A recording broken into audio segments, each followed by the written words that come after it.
Good evening to all. स्वागत है आपका बहुत बहुत आज के सेशन में। आज का सेशन अपना बहुत शानदार होने वाला है। सीपीसी है ही शानदार। कौन कौन आ गया है?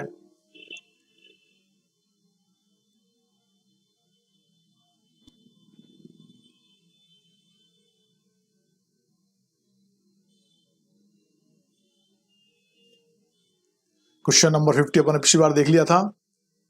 रोमिका ने कहा good evening Romika. I think सब लोग सही होंगे, अच्छे से होंगे, स्वस्थ होंगे। अपन स्टार्ट कर देते हैं ना। चलिए, गुड इवनिंग भूमि। सिविल प्रक्रिया संहिता 1908 की धारा 89 प्रभावित करती है न्यायालय के बाहर विवादों के निपटारे का, किसी विशेषज्ञ से राय मांगने का, राय प्राप्त करने हेतु कमीशन जारी करने का। उपरोक्त में से कोई नहीं। ये आंसर अपन ने कल देख लिया था पिछली बार, लेकिन अपन इसको लेके चल रहे हैं। चलिए बताइए fast answer. All is well sir. Okay, all is well is important. Well होंगे तभी अपन कुछ कर पाएंगे। Good evening Nirmala. Question number 50 का आंसर दिया जाए फटाफट तो अपन आगे बढ़े, क्योंकि अपन पिछली बार देख लिया था ना क्वेश्चन नंबर 50। ओके, रोमिका ने कहा 50 का ए, न्यायालय के बाहर के विवादों के निपटारे का। ओके, अपन ने देखा था 50 को पिछली बार। ओके, ये था आया था उत्तराखंड पीसीएस जूनियर प्रीलिम्स 2016 और छत्तीसगढ़ जूनियर 2016 में। ठीक है, इसको अपन ने देख लिया था। गुड इवनिंग सुनंदा, सबका बहुत बहुत स्वागत है। अपन आगे चलते हैं ना। क्वेश्चन नंबर, इसका अपन पहले ए पे क्लिक कर देते हैं। Okay, nice. Now question number 51।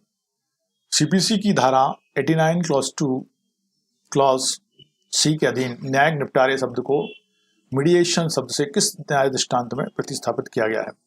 Rakesh Kumar विरुद्ध राज्य और अन्य, सलेम एडवोकेट बार एसोसिएशन विरुद्ध भारत संघ, messrs F cons infrastructure limited और अन्य विरुद्ध, messrs Cherian Barki construction company limited, और डी है के श्रीनिवास राव विरुद्ध D A Deepa. Give the right answer. Time starts now if you have idea. 51 ये आया था मध्य प्रदेश अतिरिक्त जिला एवं सत्र न्यायाधीश प्रीलिम्स 2017 में। रोमिका ने कहा 51 का सी, और Romika is correct. Good evening Sunanda, हो गया था अपना। 51 का सी बिल्कुल सही है। Messrs F cons infrastructure limited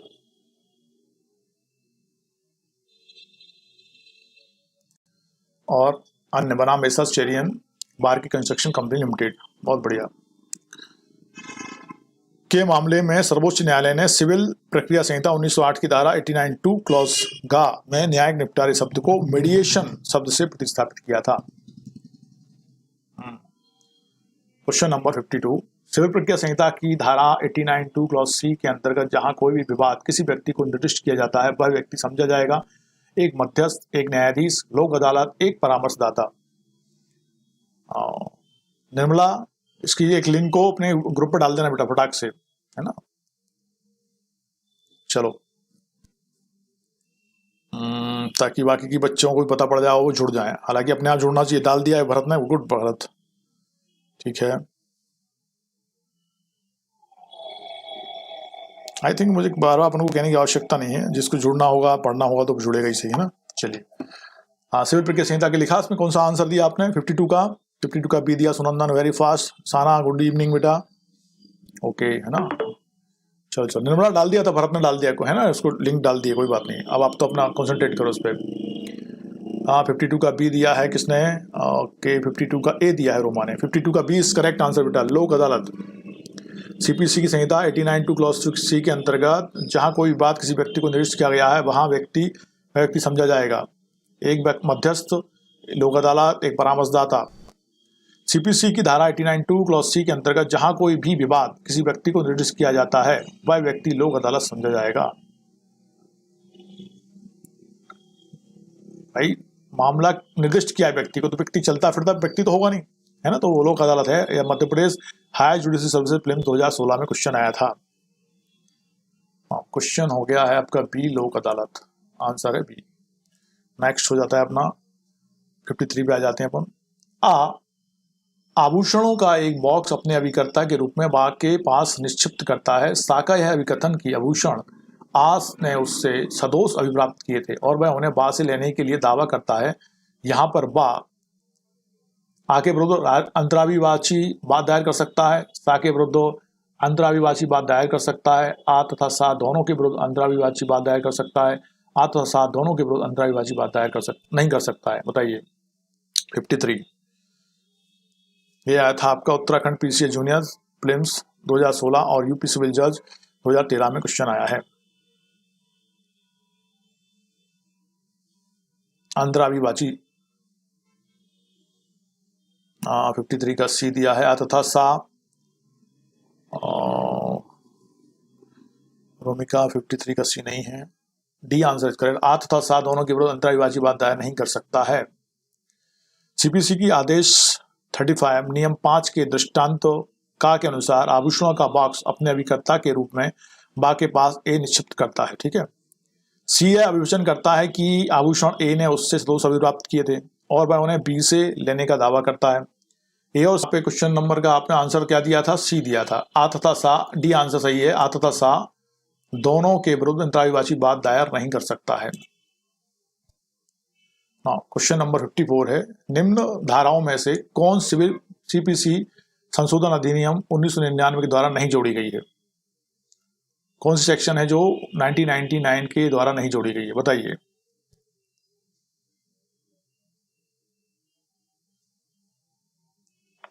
fifty 54 का आंसर दिया जाए।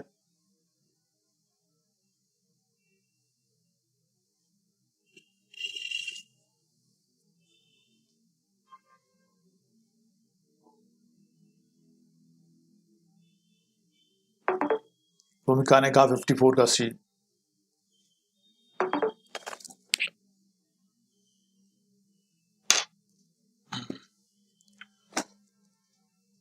यह आता है उत्तरांचल सिविल जज 2005 का क्वेश्चन है, धारा 89, सी इज करेक्ट आंसर। सीपीसी 1908 की धारा 89 को संशोधन अधिनियम 1999 द्वारा जोड़ा गया है। यह धारा न्यायालय के बाहर विवादों के निपटारे की व्यवस्था करती है, अपन देख ही चुके हैं। और धारा में निपटारे की व्यवस्था के रूप में विवाचन, सुलह, लोक अदालत को शामिल करते हुए न्यायिक व्यवस्थापन तथा मध्यस्थता को वर्णित किया गया है। जबकि धारा 87 में विदेशी शासकों का वादों के पक्षकारों के रूप में अभिवाचन संबंधी प्रावधान है। और धारा 88 में अंतराभिवाची का प्रावधान है। मतलब सेक्शन 88 और आर्डर 35। तो मैंने कल आपसे कहा भी था, पहले ही कहा था कि जो सेक्शंस हैं उनमें जो डिफाइन किया गया है उनको ऑर्डर्स के माध्यम से वो क्या करते हैं, एग्जीक्यूट कराते हैं। ऑर्डर में प्रोसीजर है कि एक कोर्ट कैसे प्रोसीजर करेगा। तो यहाँ पे सेक्शन 88 जो है आपका उसके बारे में बात करता है, अंतराभिवाची बात के बारे में, और वहां 35 आदेश 35 वहां पे एग्जीक्यूशन के बारे में बात करता है। ठीक है, क्वेश्चन नंबर 55 है, अंतराभिवाची बात से संबंधित प्रावधान निहित हैं सीपीसी के आदेश 34 में, सीपीसी की धारा 88 में, सीपीसी के आदेश 35 में, बी एवं सी दोनों में। देखो क्वेश्चन भी आ गया, बताइए आंसर फटाफट। 56 का आंसर बताओ, 56 का आंसर दो बेटा।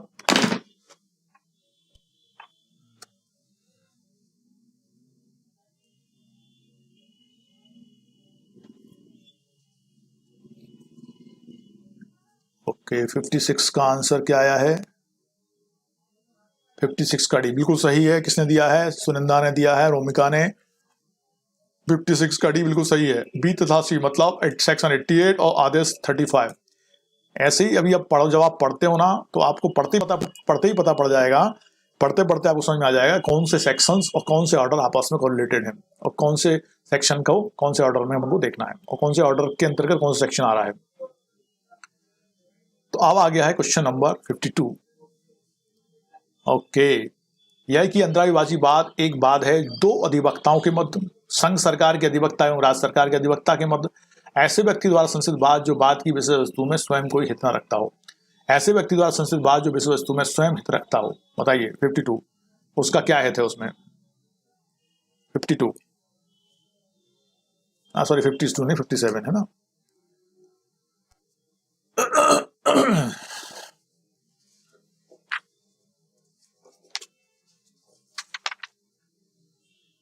ये आया था Madhya Pradesh judiciary services prelim 2011 में, मतलब हाई जुडिशरी में आया ये वाला। 57 का सी पूजा ने कहा, सुनंदा ने कहा और रोमिका ने कहा। 57 का सी नहीं कहा, अभी सुनंदा ने कुछ भी नहीं कहा है, निर्मला ने भी कहा सी है। अब तो निर्मला क्लियर है, अंतराविभाजी मतलब ऐसा व्यक्ति द्वारा संस्थित बात जो बात की विषय वस्तु में स्वयं कोई हित नहीं रखता है। वो इसलिए बात लाया है ताकि डिसाइड कर दे कोर्ट कि किस व्यक्ति की वो संपत्ति है या किस व्यक्ति का वो है, तो वो न्यायालय उसको सुपुर्द करने को उसको आदेश दे और न्यायालय वो सुपुर्द कर दे।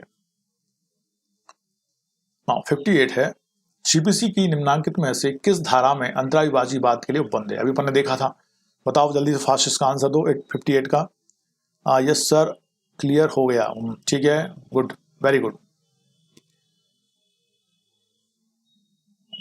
58 का आंसर अभी अपन ने देखा था, 58 को आया था उत्तरांचल सिविल जज 2002, Uttarakhand PC S junior prelim 2012 में आया है 58।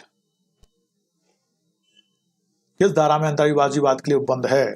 58 का बी कहा सुनंदा ने और निर्मला ने भी कहा और रोमिका पूजा सब ने कहा, मतलब धारा 88 और आदेश 35 दोनों को एक साथ ध्यान रखो। अब तो ये सेक्शन आपको 88 और 35 आपको याद रहेगा। एक अंतराविभाजी वाद में दावेदारों द्वारा संपत्ति के बारे में एक दूसरे के प्रतिकूल दावा होता है, ठीक है, मात्र एक दावेदार द्वारा संपत्ति के बारे में एक दूसरे के प्रतिकूल दावा होता है। दावेदारों द्वारा संपत्ति में सभी के समान हित का दावा होता है, ऊपर में से कोई भी नहीं। 59 यह आया झारखंड सिविल जज प्रीलिम 2014।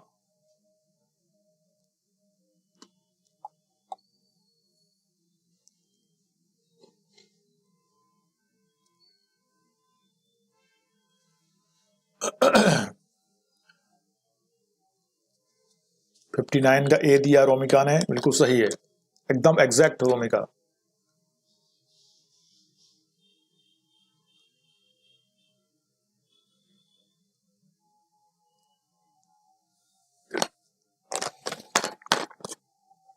पूजा 59 का ए है, निर्मला ने कहा ए है, सुनंदा ने कहा ए है और रोमिका ने, एक्चुअल में ए है, पूजा बी नहीं है, ए है।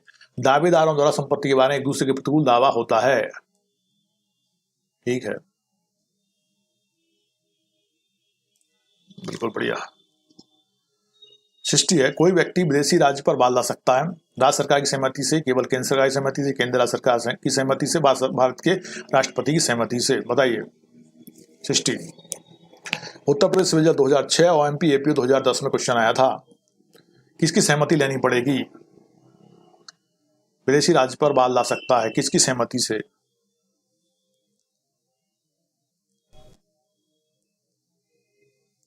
किसकी सहमति से बाल लाएगा वो?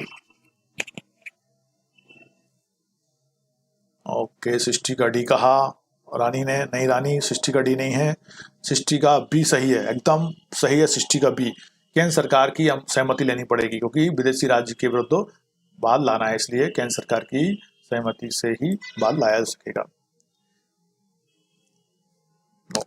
क्वेश्चन नंबर 61, राजदूतों के विरुद्ध कोई भी बात किसी भी न्यायालय में जो अन्यथा ऐसा बात का विचारण करने में सक्षम है सहमति से लाया जा सकता है। राजदूतों के विरुद्ध कोई भी बात, देखो राजदूत मतलब के बाद किसी भी न्यायालय में जो अन्यथा ऐसे बात का विचारण करने में सक्षम है सहमति से लाया जा सकता है। भारत के राष्ट्रपति से, केंद्र सरकार से, उच्चतम न्यायालय से, उपरोक्त में से कोई। अब सिर्फ राजदूत लिख दिया वहां पे, वही मतलब विदेशी है ना। तो अब क्या करना है आपको बताइए, 61 में क्या आंसर होगा? राजस्थान GLO 2014 में आया है। वहां विदेशी राज्य कह रहे थे, हम यहाँ राजदूत कह रहे हैं। 61 का बी आंसर दिया है रोमिका ने और साना ने भी दिया है, बिल्कुल सही है और फास्ट और सही आंसर है सेंट्रल गवर्नमेंट।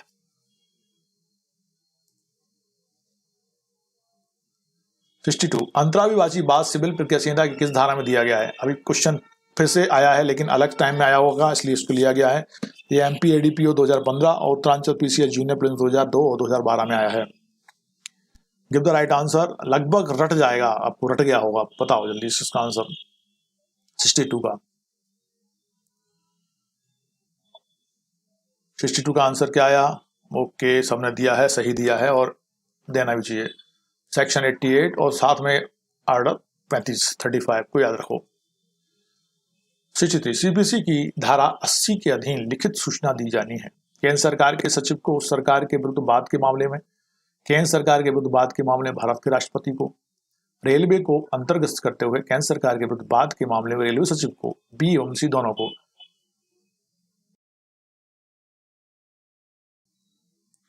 बताइए आंसर। 63 का MP ADPO प्रीलिम्स 2009 में क्वेश्चन आया है।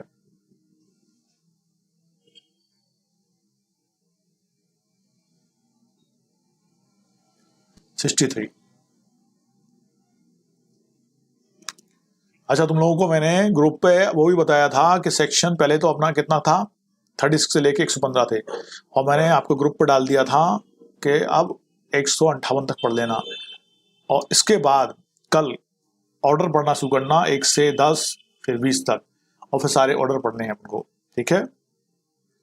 63 का ये आंसर दिया है रोमिका ने, दीपक ने, ओके, निर्मला ने, ओके, बिल्कुल सही। केंद्र सरकार के सचिव को सरकार के विरुद्ध वाद के मामले में लिखित सूचना देनी होगी क्योंकि केंद्र सरकार राशि का दिन लिखित सूचना देनी है किसी को, केंद्र सरकार के सचिव को सरकार के विरुद्ध वाद लाने के मामले में, ठीक है।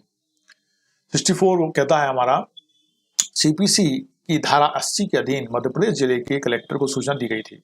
सूचना देने के बाद शासकीय महाविद्यालय का एक व्याख्याता उसके अभिकथित प्रच्युति के लिए शासन के विरुद्ध एक बात प्रस्तुत करने का आशय रखता है।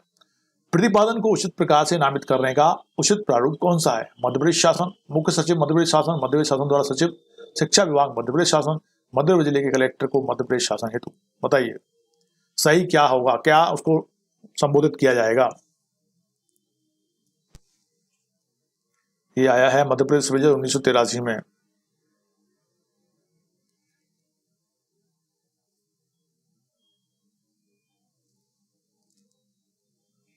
का आंसर दिया रोमिका ने, ए।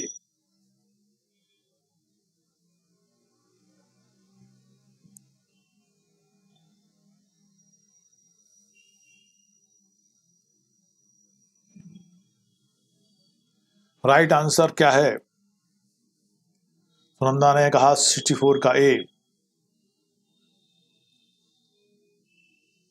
मध्य प्रदेश शासन द्वारा सचिव शिक्षा विभाग मध्य प्रदेश शासन, क्योंकि वो कहाँ हो रहा है, किसके खिलाफ कौन ला रहा है, देखना पड़ेगा ना आपको। मध्य प्रदेश शासन द्वारा सचिव शिक्षा विभाग मध्य प्रदेश शासन।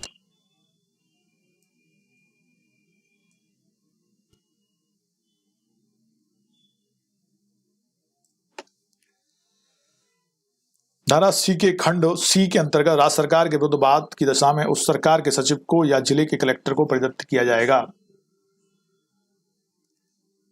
ठीक है। तो मध्य प्रदेश शासन द्वारा सचिव शिक्षा विभाग मध्य प्रदेश शासन ऐसा हेड करके उसको कंप्लीट किया जाएगा।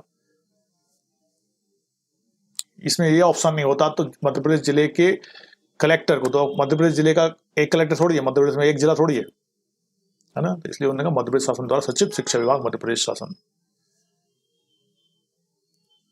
65 कहता है हमारा जहां भारत संघ अथवा किसी राज्य के विरुद्ध संबंधित अधिकारी के आधिकारिक हैसियत के अंतर्गत किसी कार्य हेतु धारा 82 CPC के अंतर्गत कोई आज्ञप्ति पारित की जाती है तो ऐसी किसी आज्ञप्ति पर निष्पादन जारी तब तक नहीं किया जाएगा जब तक आज्ञप्ति निम्न में से वर्णित अवधि के लिए अतुष्ट न हो।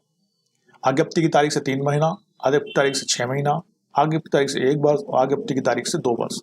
ये अपन को पता है, आंसर दीजिए फास्ट। 65 जब अपन ने पहले भी देखा था ऐसा क्वेश्चन, झारखंड सिविल जज 2008 में आया है। आज्ञप्ति की तारीख से कितने महीने तक वो उसका एग्जीक्यूशन नहीं होगा, ये हमने देखा था। ए नहीं है रोमी का, हाँ यही है सॉरी, यही है 65 का, यही है। आज्ञप्ति की तारीख से 3 महीना, बिल्कुल सही है। 3 मंथ तक वो एग्जीक्यूशन नहीं होगा उसका, बिल्कुल सही। और सबने आंसर बिल्कुल लगभग सही दिया है। ओके, 66 कहता है हमारा, सीपीसी की धारा 80 के प्रावधान बाध्यकारी हैं, विवेकाधीन हैं, निर्देशात्मक हैं, उपरोक्त में से कोई नहीं।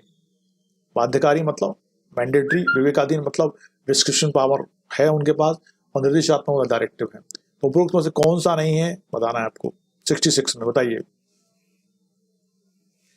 66 ये आया था आपका उत्तराखंड पीसीए जूनियर प्रीलिम्स 2008 में। धारा 80 के प्रावधान कैसे हैं? बिल्कुल सही रोमिका, फास्ट आंसर। बाध्यकारी हैं, मैंडेटरी।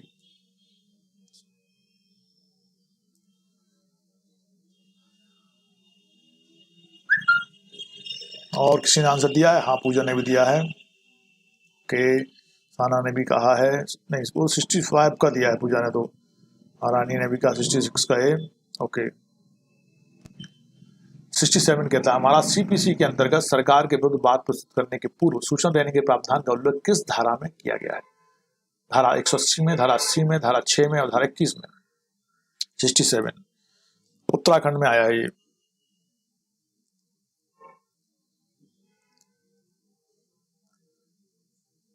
67 का आंसर दिया, हाँ रोमिका ने दिया है फास्ट। हाँ सही है, सेक्शन 80 है, सेक्शन 80 में ये प्रावधानित है।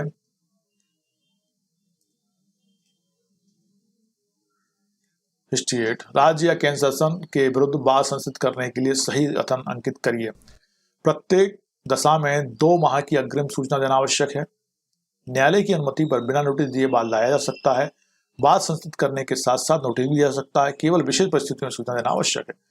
ये क्वेश्चन भी अच्छा है, अपन ने पहले भी देखा है इस टाइप का क्वेश्चन। मध्य प्रदेश विजय 1983।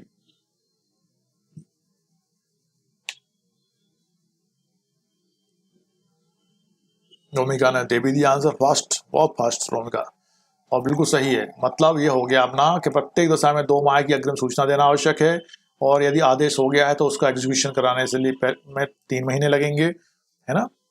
ठीक है, और बाध्यकारी आदेश है।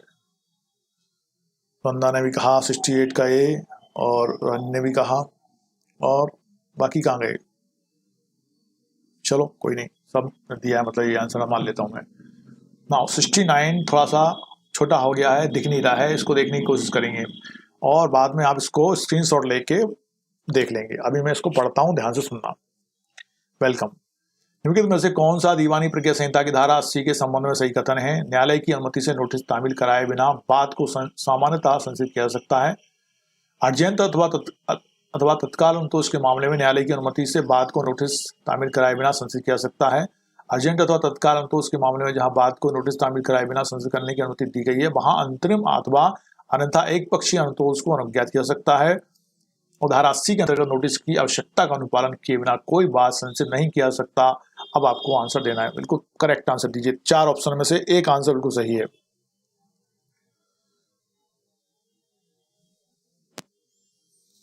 झारखंड सिविल 2008 का क्वेश्चन है। वेलकम बेटा। सूचना देने के नियम की सामान्य अवधारणा के अनुरूप विकल्प ए सही था ऊपर वाले में। धारा 80 की उपधारा 2 के अनुसार एक अत्यावश्यक या तत्काल उपचार हेतु एक बात न्यायालय की अनुमति से बिना नोटिस दिए भी दाखिल किया जा सकता है। न्यायालय ऐसे मामले में कोई उपचार सरकार या लोक सेवक जैसी भी स्थिति हो को बाद में चाहे गए अंतोष के संबंध में कारण दर्शित करने का युक्त अवसर प्रदान किए बिना नहीं देगा। तो यहाँ पे 69 का डी नहीं है सुनंदा, रोमिका 69 का डी नहीं है, यहाँ बी है आंसर। अर्जेंट अथवा तत्काल अंतोष के मामले में न्यायालय की अनुमति से बाद को नोटिस तामील कराए बिना संशोधित किया जा सकता है। ये कंडीशन है, स्पेशल कंडीशन है ये।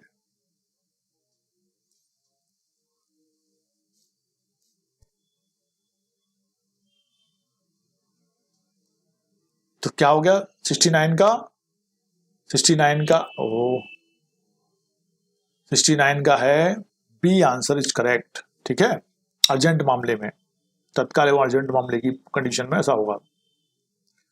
नाउ क्वेश्चन नंबर 70 कहता है हमारा, एक निर्णीत ऋणी को धन के संदाय के लिए डिक्री के निष्पादन में गिरफ्तार किया गया और वह निर्णीत ऋणी डिक्री की रकम और गिरफ्तारी का खर्चा उस अधिकारी को संतत कर देता है जिसने उसे गिरफ्तार किया है। तो वह अधिकारी निर्णीत ऋणी को सिविल कारागार में भेज देगा, उसे न्यायालय ले जाएगा, उसे तुरंत छोड़ देगा, उसे जमानत लेकर छोड़ देगा।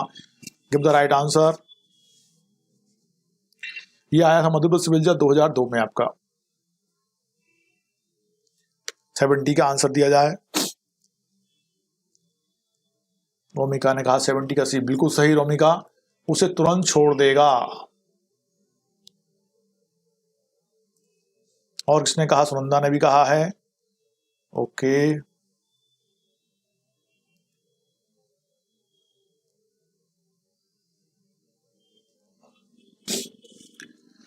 नेक्स्ट क्वेश्चन पे चलते हैं अपन।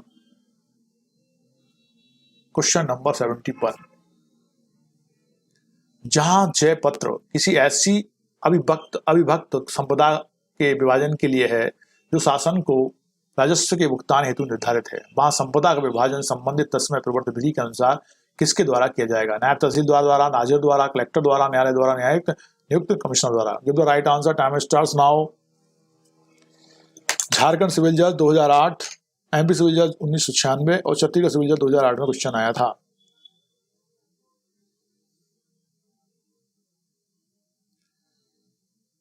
जहां जयपत्र किसी ऐसी प्रभावित संपदा के विभाजन के लिए है जो शासन के को राजस्व भुगतान हेतु निर्धारित है, वहां संपदा का विभाजन अथवा ऐसी संपदा के अंश का पृथक्करण संबंधित तस्मय प्रवृत्ति विधि के अनुसार कलेक्टर अथवा कलेक्टर के ऐसे किसी राजपत्र अधीनस्थ द्वारा जिसने उसे इस निमित्त प्रतिनियुक्त किया हो के द्वारा किया जाएगा। सेक्शन 54। आपने 71 का सी आंसर किस किसने दिया था? रोमिका ने दिया, सुनंदा ने, निर्मला ने। बिल्कुल सही साना, कलेक्टर द्वारा। और जयपत्र क्या होता है, कोई बताएगा मुझे? जयपत्र क्या किसे कहते हैं? जयपत्र मतलब क्या? कोई भी जल्दी टाइप करके बताओ, जयपत्र माने क्या? किसको जयपत्र कहेंगे? हाँ दीपक बताओ जल्दी, जयपत्र किसे कहेंगे?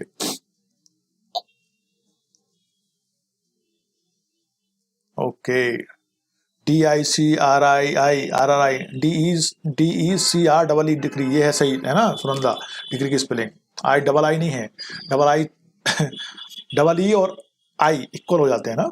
71 का C answer is correct. Now next, प्रकटीकरण हेतु आदेश। अच्छा ये तो क्या है, इसको आगे लेना पहला, इसको आगे लो। आपका ये हो गया। हाँ, क्वेश्चन है 72 अपना है ना, और उसका आंसर अपन को उसमें देखना है क्योंकि बड़ा क्वेश्चन था तो उसको 2 पार्ट में कर दिया मैंने। सूची 1 तो सूची 2 सम्मिलित कीजिए तथा सूचियों के नीचे दिए गए कोड की सहायता से सही उत्तर चुनना है। अंतराविभाषी भाग, अनुरोध पत्रों, आज्ञा पत्र, प्रकटीकरण हेतु आदेश करने की शक्ति 46, 88, 30 और 77। इसमें से इनको अच्छे ध्यान से देख लो। अब मैं आपको सामने आंसर रखता हूँ, ठीक है? ये आंसर है, इनमें से आपको एक कोई चुनना है। 4312, 2413, 3241 और 2134। अब वापस आ जाते हैं। हाँ अब बताओ देख के। 72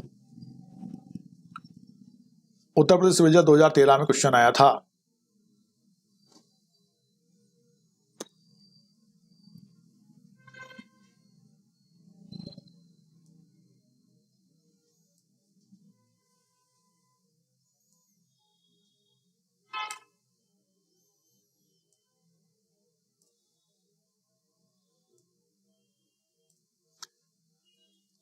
सेवेंटी टू का डी इज नॉट करेक्ट। 72 का बी 2413 देखो, अंतराविभाषी बाद है सेक्शन 88 में, है ना। अनुरोध पत्र है आपका सेक्शन 77 में, और आज्ञा पत्र है आपका सेक्शन 46 में, और प्रकटीकरण हेतु आदेश करने की शक्ति है सेक्शन 30 में। तो क्या हो गया आंसर? आंसर हो गया आपका ये वाला, और इसको हटाया जाए, इसका आंसर हो गया 2413। ठीक है, B answer is correct, 2413 exactly. Now question number 73, CPC के अनुसार के अंतर्गत निम्नलिखित में से कौन सा संयोजन सुमेलित नहीं है? अस्थायी व्यादेश आदेश 39, कैबिनेट दायर करने का अधिकार धारा 148A, निधन व्यक्ति द्वारा बाद आदेश 33, अपीली न्यायालय की शक्ति धारा 102। बताइए आंसर 73 का। राजस्थान जेएलओ 2014।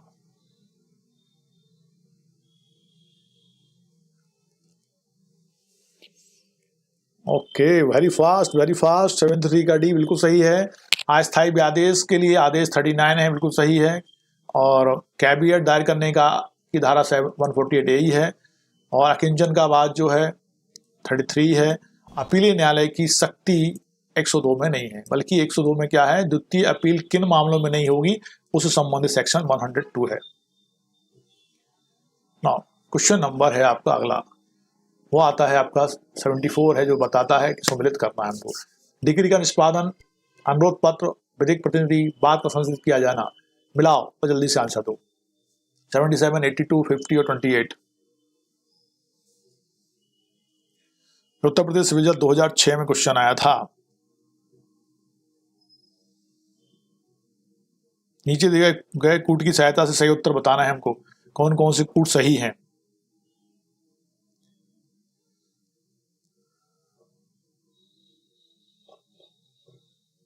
बताइए, किसी ने बताया 73 का, 74 का भी किसी ने भी आंसर नहीं दिया है। 74 का आंसर तो फास्ट। कौन कौन से सही सुमेलित हैं? इन तीन चार में से आपको एक चुनना है। और 74 का आंसर अभी तक नहीं आया है किसी का भी।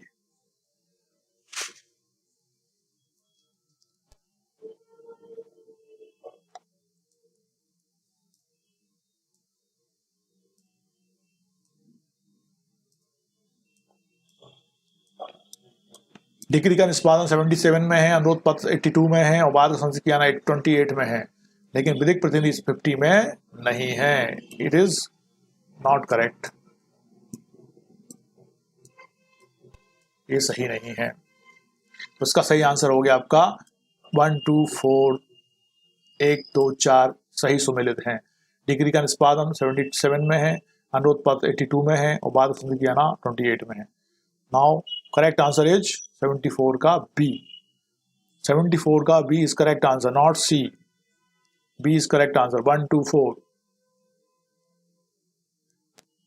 75 सीपीसी की धारा 51 के अंतर्गत निम्नलिखित रीतियों में से किसमें न्यायालय डिग्री के निष्पादन कराने का आदेश नहीं दे सकेगा? सेक्शन 51 के अंतर्गत निम्नलिखित रीतियों में से किसमें न्यायालय डिग्री के निष्पादन कराने का आदेश नहीं दे सकेगा? निर्दिष्ट रूप से डिक्रीत किसी संपत्ति के परिधान द्वारा, किसी संपत्ति की कुर्की और विक्रय द्वारा, पक्षकार पर समन के निर्वाह द्वारा, रिसीवर की नियुक्ति द्वारा। बताइए आंसर जल्दी। यह आया था उत्तराखंड पीसीएस जूनियर प्रीलिम्स 2015 में।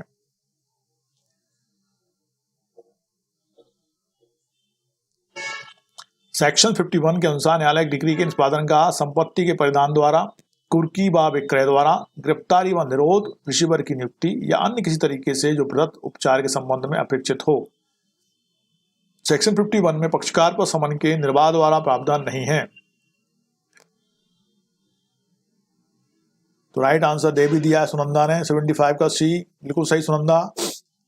पक्षकार पर समन के निर्वाह द्वारा ये उसमें शामिल नहीं है, इसलिए यही सही आंसर है। बिल्कुल सही सुनंदा। निर्मला ने, बाकी सबने कोशिश की है, ठीक है। करेक्ट आंसर क्या? पक्षकार पर समन के निर्वाह द्वारा। इसका मैंने वो एक्सप्लेनेशन में भी आपने सुना होगा। क्वेश्चन नंबर 76 है, सीपीसी की धारा 51 के अंतर्गत एक डिक्री के निष्पादन को लागू करने का एक तरीका कौन सा नहीं है? एक रिसीवर को नियुक्त करने का द्वारा, संलग्न के बिना बिक्री द्वारा, गिरफ्तारी और नजरबंदी कराने द्वारा, एक आयोग नियुक्त करने के द्वारा। बताइए 76। छत्तीसगढ़ सिविल 2015 में क्वेश्चन आया था, डिक्री के निष्पादन को लागू कराने का एक तरीका कौन सा नहीं? मतलब 3 तरीके तो हैं, एक नहीं है, तो कौन सा नहीं है वो बताओ। 76 का आंसर नहीं आया है अभी। एक रिसीवर को नियुक्त करने के द्वारा, बताइए जल्दी से, फिर मैं याद बताता हूँ जल्दी से। छत्तीसगढ़ सिविल 2015 में आया है, फास्ट। गुड इवनिंग अंकित, वेरी वेरी लेट, कहाँ थे तुम? चलो कोई बात नहीं, आ गए ना। चलो 76 का डी बिल्कुल सही दिया है आंसर भूमिका ने और सुनंदा ने। एक गायक की नियुक्ति करने के द्वारा नहीं किया जाएगा।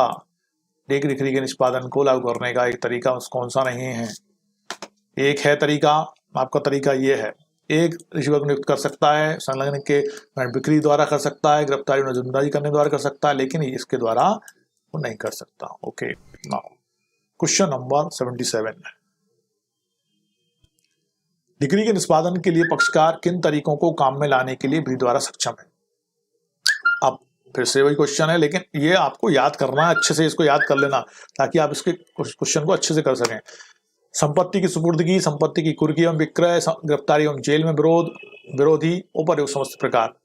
डिग्री के निष्पादन के लिए पक्षकार किन तरीकों को काम में लाने के लिए विधि द्वारा सक्षम है? डिग्री के निष्पादन के लिए पक्षकार किन तरीकों को काम में लाने के लिए विधि द्वारा सक्षम है? संपत्ति की सुपुर्दगी, संपत्ति की कुर्की एवं विक्रय, गिरफ्तारी एवं जेल में विरोधी और उपरयुक्त समस्त प्रकार। 77 मध्य प्रदेश सिविल जज 1989। अंकित, आपके क्वेश्चन का आंसर देखो मिल रहा है आपको यहाँ पे, जो उस दिन किया था आपने, बिल्कुल सही। उपरोक्त समस्त प्रकार हैं, संपत्ति की सुपुर्दगी हो सकती है, गिरफ्तारी एवं जेल विरोधी हो सकती है, संपत्ति की कुर्की एवं विक्रय हो सकता है, मतलब वही बयान डिस्पोज ऑफ हो सकता है किसी प्रकार से। आंसर हो गया डी। 88 किसी डिग्री का अंतर्गति डिग्री को उसके विधिक प्रतिनिधियों के विरुद्ध भी प्रवर्तित करा सकेगा। डिग्री को निर्णय के पास उपलब्ध प्रतिभूतियों के विरुद्ध भी प्रवर्तित करा सकेगा। डिग्री को निर्णित ऋणी के पास उपलब्ध प्रतिभूतियों के विरुद्ध भी प्रवर्तित करा सकेगा और साम्याओं को धारण करेगा जो मूल डिग्रीदार के विरुद्ध निर्णित ऋणी प्रवर्तित करा सकता था। बताइए, राजस्थान जुडिशल सर्विस से प्रेम 2011 क्वेश्चन है।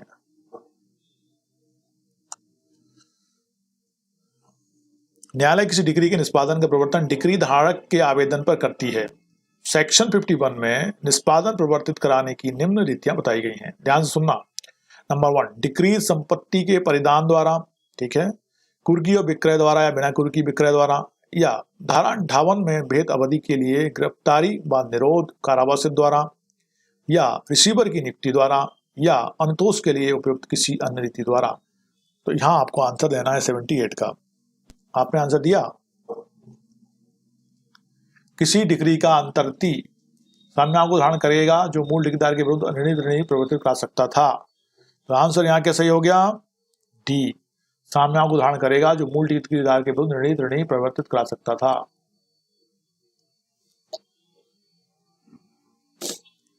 78 का आंसर ए बिल्कुल सही, डी आंसर बिल्कुल सही है रोमिका, और सही आंसर दिया आपने। 79 आता है, निम्नलिखित में से किस बाद में उच्चतम न्यायालय ने दीवानी प्रक्रिया संहिता की धारा 51 को मान्य घोषित किया है? किस केस में, है ना? जेवियर बनाम bank of Canada, Visakhapatnam Indian gramophone company बनाम वीरेंद्र बहादुर पांडे, और चार्ली जॉर्ज बार्गिज बनाम बैंक ऑफ कोचीन। बताइए answer, give the right answer, time starts now. Jharkhand civil जज 2008 में क्वेश्चन आया है। Have you any idea? 29 का आइडिया है कि बताऊं मैं? ओके, 79 का डी दिया है रोमी का, बिल्कुल सही। जॉली जॉर्ज बार्गिज बनाम बैंक ऑफ कोचीन, AIR 1980 के बाद में उच्चतम न्यायालय दीवानी प्रक्रिया संहिता की धारा 51 को मान्य घोषित करता है।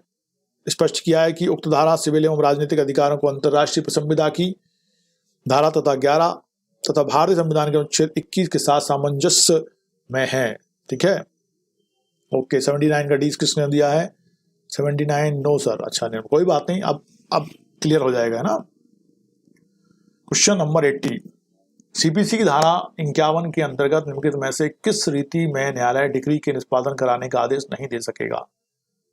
है ना, विनिर्दिष्ट रूप से डिग्री किसी संपत्ति के परिधान द्वारा। अब इसमें किसके द्वारा नहीं करा सकेगा वो देखना है, मतलब एक आंसर ऐसा है जिसके द्वारा नहीं करा सकता, वो अपन को पता है। विनिर्दिष्ट रूप से अधिकृत किसी संपत्ति के परिधान द्वारा, किसी संपत्ति की कुर्की और विक्रय द्वारा, पक्षकार व समन के निर्वाह द्वारा, पक्ष रिसीवर की नियुक्ति द्वारा। अभी अपन ने इसको देखा था क्वेश्चन 80 को। झारखंड सिविल जज प्रीलिम्स 2014 में क्वेश्चन आया है।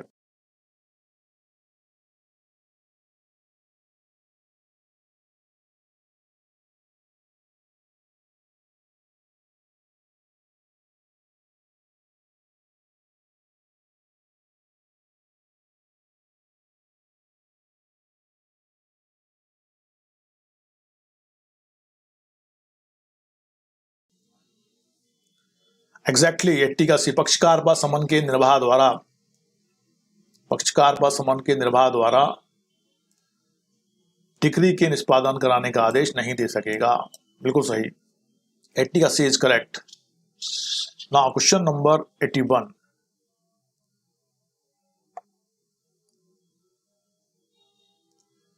80 हो गया था क्या? हाँ 80 हो गया, 81। सीपीसी की निम्नलिखित में से किस धारा में सरकार के विरुद्ध मुकदमा दायर करने से पहले संवैधानिक नोटिस देने की आवश्यकता नियत की गई है? बताओ। अरे तो पेपर ने देखा था, बताओ। अरे आंसर दो इसका फटाक से। 81 का, 80 का सी हो गया, बिल्कुल सही है। पूजा ने भी सही दिया, निर्मला ने भी सही दिया है। 81 का दो। 81 का बी दिया सुनंदा ने, बिल्कुल सही। सेक्शन 80 है जो इसके बारे में प्रावधान करती है। संवैधानिक नोटिस देने की आवश्यकता नियत की गई है। ये सरकार के विरुद्ध मुकदमा दायर करना है तो हमको नोटिस देना पड़ेगा सेक्शन 80 के अंतर्गत। 81 का डी नहीं है, 81 का 80 है। 115 में क्या है? 112, 113, 114, 114, 115 में क्या है? बताया था मैंने। RRR, reference review and revision. आपने देखा नहीं, इतना वीडियो है ना। रेफरेंस रिवीजन एंड रिव्यू है सेक्शन 113, 114, 115 में। बिल्कुल सही, 81 का बी। अब आता है क्वेश्चन नंबर 2 आ गया सीधा, 1 कहाँ गया फिर? ये रहा 1। ओके, नाउ क्वेश्चन नंबर 1 पे आ जाते हैं। 1 वो वाले पिछले सेशन के अपने क्वेश्चन थे जो खत्म हो गए हैं। अब अपना आ रहा है क्वेश्चन नंबर 1।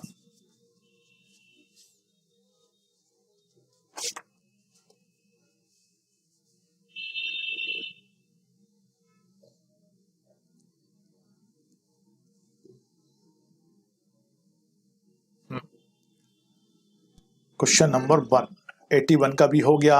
अब आगे चलेंगे। 1, निम्नलिखित में से कौन सिविल प्रक्रिया सिविल कार्रवाई के अधीन गिरफ्तार किए जाने से अब मुक्त नहीं है? अपने न्यायालय को जाता हुआ न्यायाधीश, विधानमंडल का सदस्य जबकि सत्र प्रारंभ हो, स्त्री, डायरेक्टर ऑफ एग्रीकल्चर जबकि वह कार्यालय में कार्यरत है। बताइए आंसर। मध्यप्रदेश सिविल जज 1983 में क्वेश्चन आया था, कौन है जिसे गिरफ्तार किए जाने से अब मुक्ति नहीं है? जिसको गिरफ्तार किया जा सकता है ऐसा कौन है? बताओ। ओके, रोमिका ने कहा फर्स्ट का सी। में से कौन सिविल कार्रवाई के अधीन गिरफ्तार किए जाने से अब मुक्त नहीं है? सुनंदा ने कहा फर्स्ट का डी। बिल्कुल सही, Sunanda is correct. Director of agriculture जबकि वह कार्यालय में कार्यरत है। D answer is correct.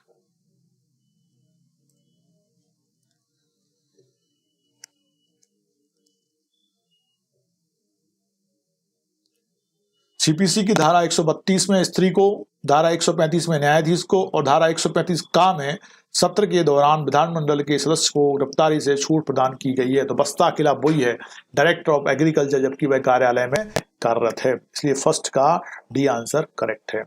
बाकी स्त्री को छूट दे रखी है उनने सेक्शन 132 में, है ना, 135 में दे रखी है इसको न्यायाधीश को, और 135 का में दे रखी है सत्र प्रारंभ होने में विधानमंडल के सदस्य को। इसलिए रोमिका आंसर क्या हो गया? डी। क्वेश्चन नंबर 2 है, कोर्ट में व्यक्तिगत उपसंजाति से छूट प्राप्त करने का प्रावधान किस धारा में है? कोर्ट में व्यक्तिगत उपसंजाति माने उपस्थिति से छूट प्राप्त करने का प्रावधान किस धारा में है? सेक्शन 133 सीपीसी, 132, 143 और 142। बताइए। झारखंड सिविल जज प्रीलिम्स 2014 में क्वेश्चन आया था।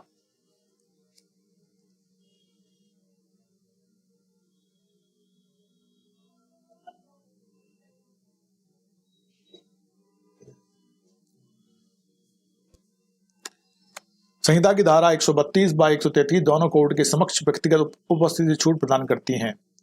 132 में वह छूट ऐसी महिला को प्राप्त है जो प्रथा या अपने देश के चलन अनुसार जन सामान्य के समक्ष नहीं आती है, पर्दानशीन महिला।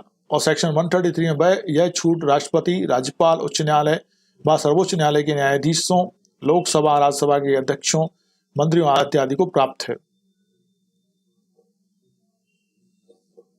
ठीक है, अब दो क्वेश्चन इसमें दो आंसर दे रखे हैं, 133 में भी है और 132 में भी है। इसका आंसर निर्मला ने लगाया है 2 का ए भी हो सकता है और बी भी हो सकता है।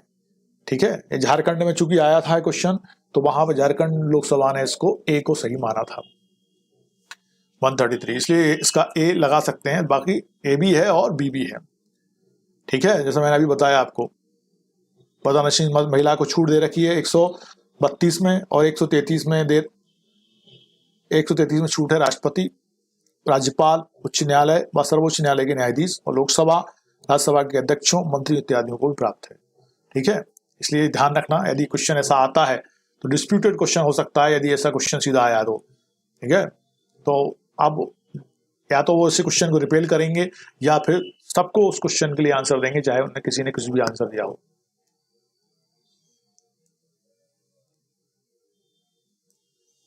नाउ क्वेश्चन नंबर 4, सीपीसी की निम्नलिखित में से कौन सी धारा कतिपय स्त्रियों को न्यायालय में स्वीय उपसंजाति से छूट प्रावधान, हाँ ऐसे एकदम क्लियर आया कि अब उनकी स्वयं की उपस्थिति से छूट प्रावधानित करती है स्त्रियों के लिए, तो अब हमको स्पष्ट है कि कौन सी धारा आएगी। यहाँ पे क्वेश्चन एकदम क्लियर है, इसमें कोई डाउट नहीं कहीं से कहीं तक। बताइए।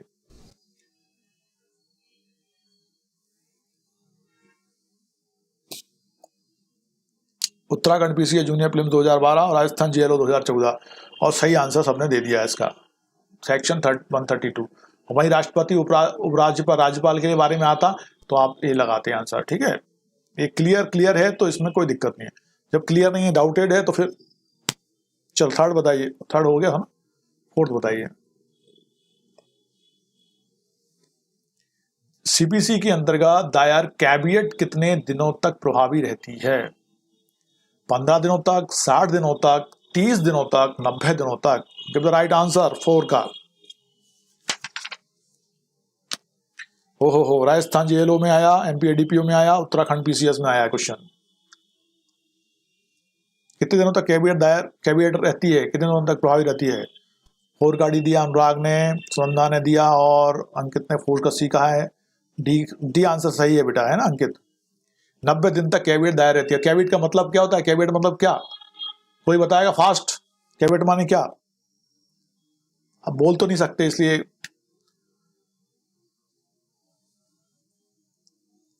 अब कौन बताएगा?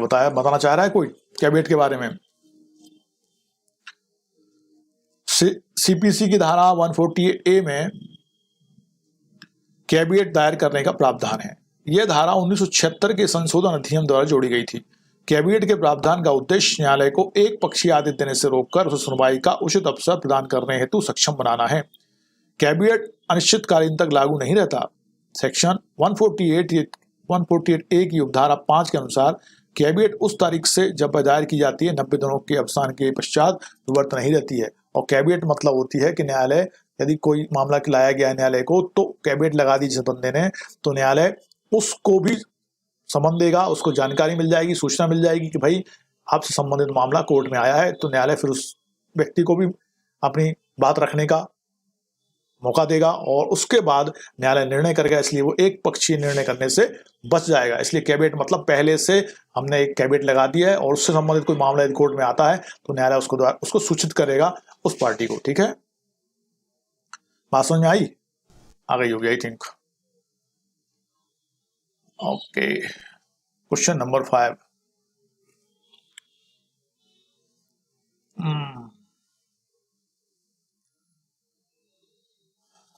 क्वेश्चन नंबर 5,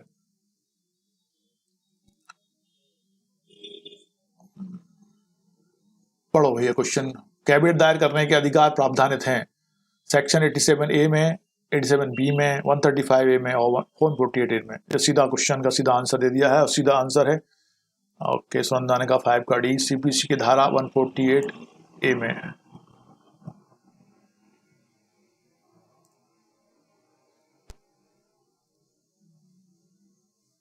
बिल्कुल सही।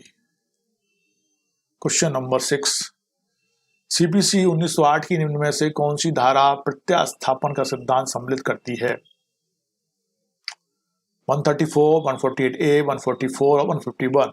6 क्वेश्चन नंबर 6 है आपका, ये आया था आपका यूपीपीसीए जूनियर प्रीलिम्स 2015 में।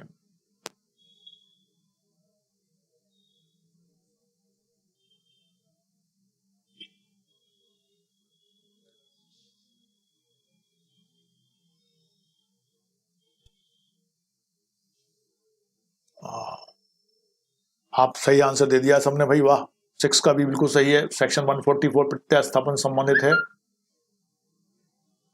सेक्शन 144 प्रत्यास्थापन से संबंधित है।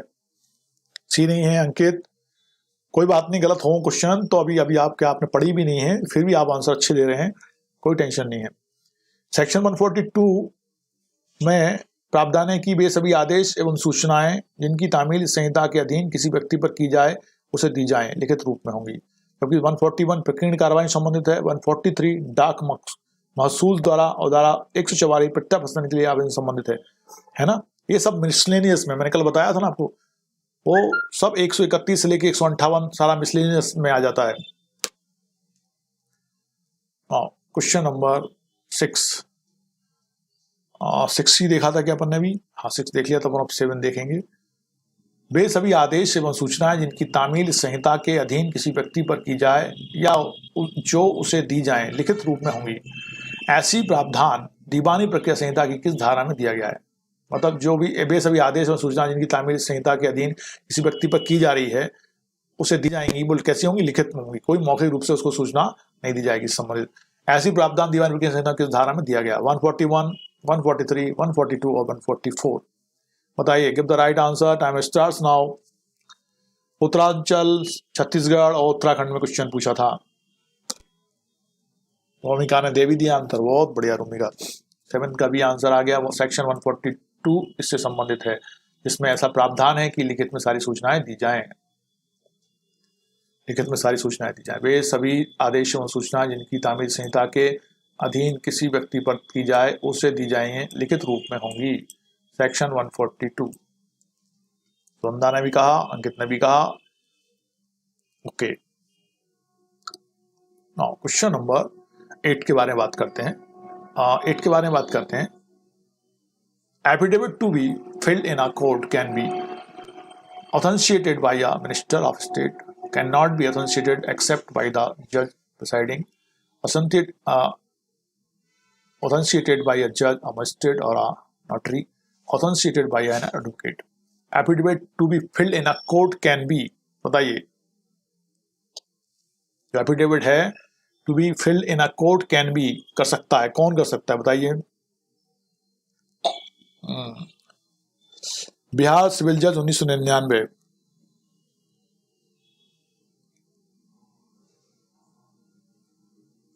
एट का आंसर अभी तक आया नहीं है। 8 का डी कौन ने दिया है? रोमिका ने। No, C is correct, Anurag is correct. Authenticated by a जज, एक जज के द्वारा, एक मजिस्ट्रेट के द्वारा और एक नोटरी ही affidavit to be filled in a court. ठीक है। सीपीसी की 1908 की धारा 139 के अनुसार न्यायालय में दिया जाने वाला शपथ पत्र न्यायाधीश, मजिस्ट्रेट, नोटरी, उच्च न्यायालय द्वारा नियुक्त अधिकारी या व्यक्ति या राज्य सरकार द्वारा साधारण या विशेष आदेश द्वारा सशक्त किए गए किसी अन्य न्यायालय द्वारा नियुक्त अधिकार द्वारा अनुप्रमाणित हो सकेगा। एफिडेविट, ठीक है, to be filled in a court can be authenticated by a जज, अ मजिस्ट्रेट और अ नोटरी। 8 का C answer is correct. Sunanda ने कहा 8 का सी, अंकित 8 का सी है, C is correct answer.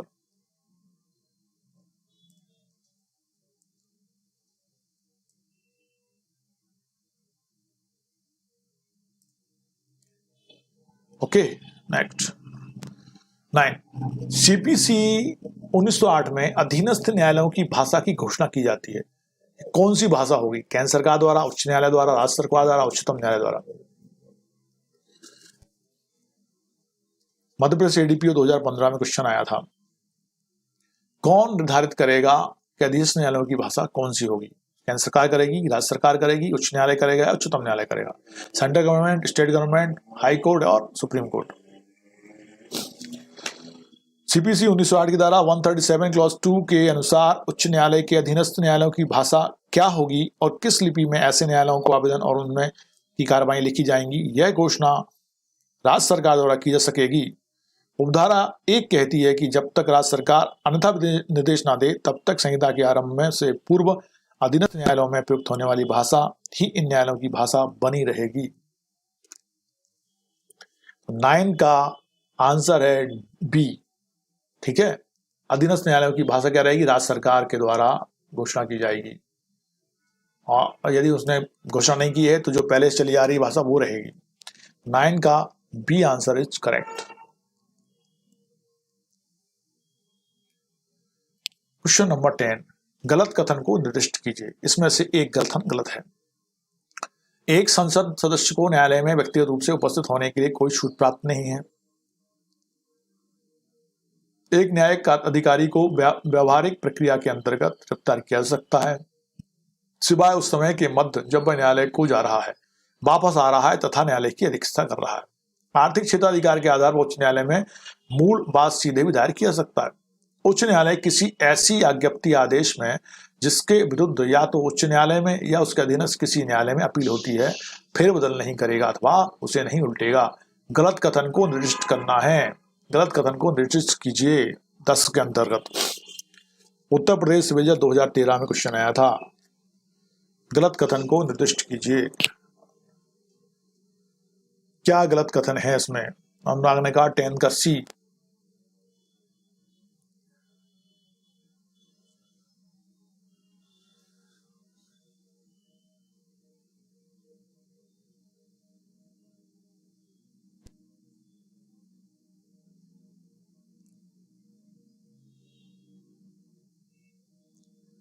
Ten का सी दिया है, अंकित ने 10 का डी कहा है और कौन कौन सुनंदा 10 का सी कह रही हैं। गलत कथन है ए। बी सी तथा डी सही है परंतु कथन ए धारा 133 के अनुरूप नहीं है। एक संसद सदस्य को न्यायालय में व्यक्तिगत रूप से उपस्थित होने की छूट प्राप्त है। एक संसद सदस्य को न्यायालय में व्यक्तिगत रूप से उपस्थित होने के लिए छूट प्राप्त है। यहाँ लिखा छूट प्राप्त नहीं है। Romika not clear. अच्छा, दिख नहीं रहा अच्छे से? ओके, दिख नहीं रहा है, ये क्लियर नहीं है कि क्वेश्चन क्लियर नहीं है? Romika give the answer. Question clear दिख नहीं रहा है या क्वेश्चन क्लियर नहीं है? जल्दी चलो, तुम तो सोच के बताओ, तब तक नेक्स्ट में चलते हैं। क्वेश्चन नंबर 11, निम्नलिखित में से किसे सिविल न्यायालय में वैयक्तिक उपसंजाति से अब मुक्ति प्राप्त नहीं है? ऑप्शंस। अच्छा, ऑप्शंस क्लियर नहीं है। ओके, चलो उसको छोड़ दो, बहुत बड़ा था, मैंने उसको 2 भागों में करना चाहिए था। निम्नलिखित में से किसे सिविल न्यायालय में वैयक्तिक उपस्थिति से अब मुक्ति प्राप्त नहीं है? किसी विश्वविद्यालय का कुलपति, उत्तर प्रदेश का राज्यपाल, मध्य प्रदेश का विधानसभा अध्यक्ष, संघ मध्य प्रदेश उच्च न्यायालय के न्यायाधीश। किसको अब मुक्ति प्राप्त नहीं है? 11 का आंसर दिया जाए। मध्य प्रदेश सिविल जज 1983।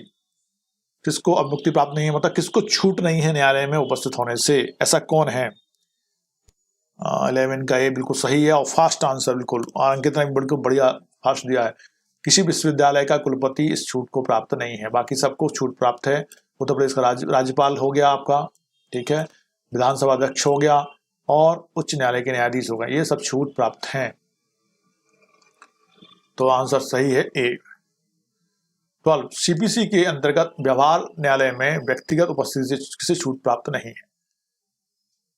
किसे उपस्थिति से छूट प्राप्त नहीं है?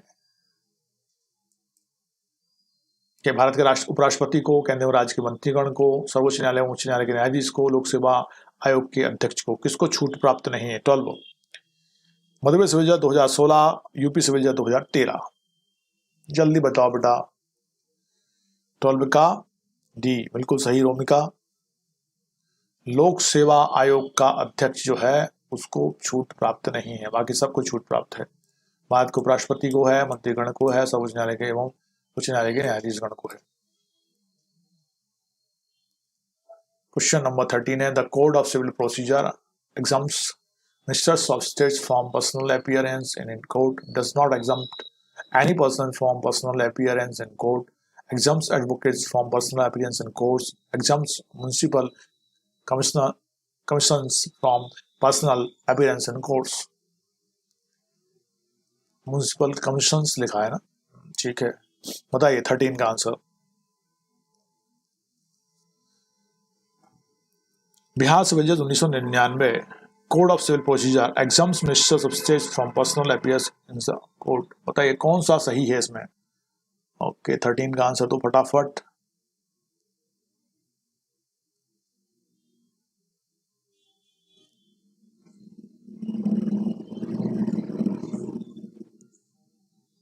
थर्टीन का B, does not exempts any person from personal appearance in court, कौन कह रहा है? रोमिका।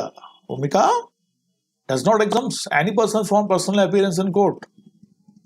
Yes, 13 का ए, exempts ministers of state from personal appearance in court. सही क्या है वो बताना है, कौन सा सही है, तो सही यही है। exempt है मतलब exempt मतलब है पास है, मतलब उनको आने की छूट प्राप्त है। Minister of state from personal appearance नहीं भी देंगे कोर्ट में चलेगा, बाकी सब गलत है। तो आंसर सही क्या है? ए इज करेक्ट आंसर। 14 सीपीसी की कौन सी धारा विधानमंडल के सदस्यों को सीपीसी के अधीन गिरफ्तारी अनुरोध से मुक्त करती है? सेक्शन 80, 135A, 134, 132 विधानमंडल के सदस्यों को सिविल प्रक्रिया के अधीन गिरफ्तारी अनुरोध से मुक्त करती है। अभी अपन इसको देखा था, इसका आंसर दीजिए।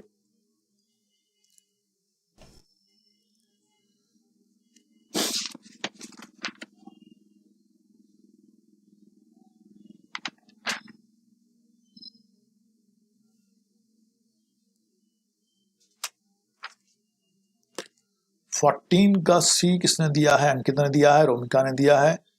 बहुत बढ़िया, फास्ट और सही आंसर। सुनंदा ने भी बिल्कुल सही कहा, गुड। 135A है, 135A है जो इंडिकेट करती है और बताती है कि विधानमंडल के सदस्यों को सिविल प्रक्रिया के अधीन गिरफ्तारी अनुरोध से मुक्ति करती है। सीपीसी 1908 के अंतर्गत निम्नलिखित में से किसे न्यायालय में व्यक्तिगत उपस्थिति से छूट पाने का अधिकार नहीं है? संघ सरकार के मंत्रियों को, राज्य सरकार के मंत्रियों को, भारत के उपराष्ट्रपति को, विश्वविद्यालय के कुलपति को। अभी अपन ने देखा था, बताओ जल्दी से। इसका आंसर वो सेम क्वेश्चन है, बस जगह बदलती उनने। उत्तराखंड पीसीए जूनियर प्रीलिम्स 2016 में क्वेश्चन आया था। पता तो है सबको इसका आंसर, लेकिन मैं इसको बता देता हूं बाकी जो नए हैं। व्यक्तियों में विश्वविद्यालय के कुलपति को सीपीसी 1908 की धारा 133 के अधीन न्यायालय में व्यक्ति छूट प्राप्त नहीं है। सेक्शन 133 में यह छूट निम्न को प्राप्त है: भारत का राष्ट्रपति, उपराष्ट्रपति, लोकसभा तथा राज्यसभा की विधानसभाओं के अध्यक्ष, संघ तथा राज्य के मंत्रिमंडल, उच्चतम न्यायालय व उच्च न्यायालय के न्यायाधीश, राज्यों के राज्यपाल तथा राज्य विधान परिषद के सभापति, और वे व्यक्ति जिन्हें धारा 87 खा लागू होती है, अर्थात भूतपूर्व भारतीय राज्यों के शासकों को भी, भूतपूर्व राज्यों के शासक जो थे उनके लिए भी सेक्शन 87 खा जिन पर लागू होती है उसके बारे में वो बात करते हैं। तो ये कौन हो गया? विश्वविद्यालय के कुलपति। Right answer is D. Now question number 16 आता है अपना। क्या कह रहा है देखो, निम्न में से कौन व्यक्ति न्यायालय में स्वी उपसंजाति से छूट पाने का हकदार नहीं है? माने स्वयं की उपस्थिति से छूट पाने का हकदार नहीं है। भूतपूर्व भारतीय राज्य के शासक, भारतीय विधान परिषद के सभापति, राज्यों के मंत्री, कलेक्टर। सीधा आंसर दीजिए, फास्ट, सबको पता है इसका आंसर। 16 का आंसर दो। ओके 16 का डी बिल्कुल सही, कलेक्टर साहब को छूट नहीं है न्यायालय में उपस्थिति से, इसलिए कलेक्टर साहब को खड़ा कर सकता है न्यायाधीश अपने कोर्ट में, और खड़े होते हुए मैंने देखा है।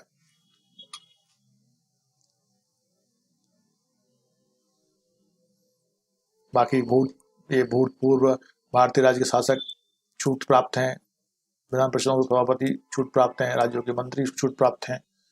D answer is correct. बिल्कुल सब ने सब आंसर दिया है सही। कुछ लोगों के, अच्छा सुषमा भी आई हैं और ने भी दिया सही आंसर, बिल्कुल सुषमा सही है। सीपीसी में अधोलिखित में से कौन न्यायालय, अधोलिखित मतलब नीचे जो लिखे हैं, कौन न्यायालय में व्यक्तिगत रूप से उपस्थित होने से छूट पाने का हकदार है? अब कौन प्राप्त है ये बताना है। संघ के मंत्री हो सकते हैं क्या, राज्यों के मंत्री हो सकते हैं क्या, उच्च न्यायालय के न्यायाधीश हो सकते हैं, ये सभी हैं। Give the right answer, time starts now. Fast answer दो 17 का।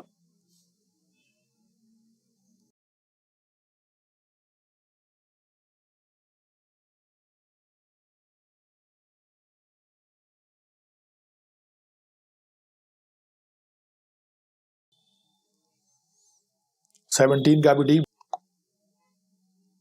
OBS reconnection successfully, OBS studio फिर से कनेक्ट हो गया है।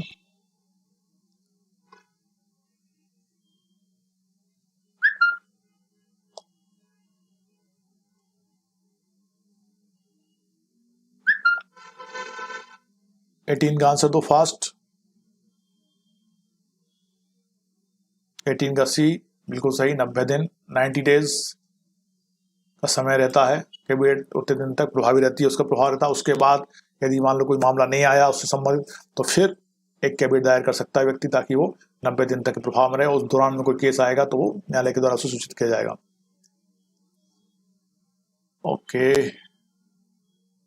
ये सेम क्वेश्चन हो गया है, तो बीच में 19 वाला क्वेश्चन देख लेते हैं।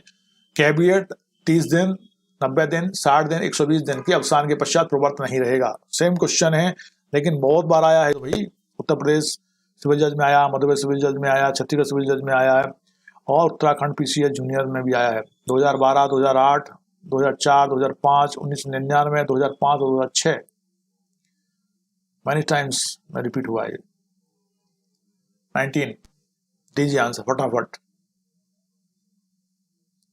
19 का सी आपने दे दिया है आंसर, और सबको पता है, इसमें रुकने की आवश्यकता नहीं है। 20 शायद वही रिपीट हो गया है, इसलिए अपन 20 को छोड़ के आगे बढ़ जाते हैं, 21 पे आ जाते हैं। कैबिनेट दायर करने का अधिकार प्रदान किया गया है 148, 148A, 148B और 147, ये भी सबको पता है। फास्ट आंसर दीजिए। 21 का आंसर दो।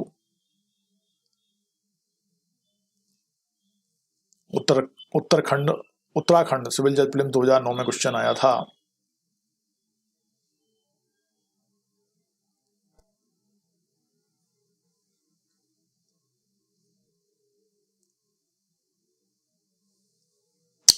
ट्वेंटी वन का बी, 148 का बी, बिल्कुल सही कहा आपने answer. B is correct answer. CPC की धारा 148A के अंतर्गत कैबिनेट दायर करने का अधिकार प्रदान किया गया है। नाइस।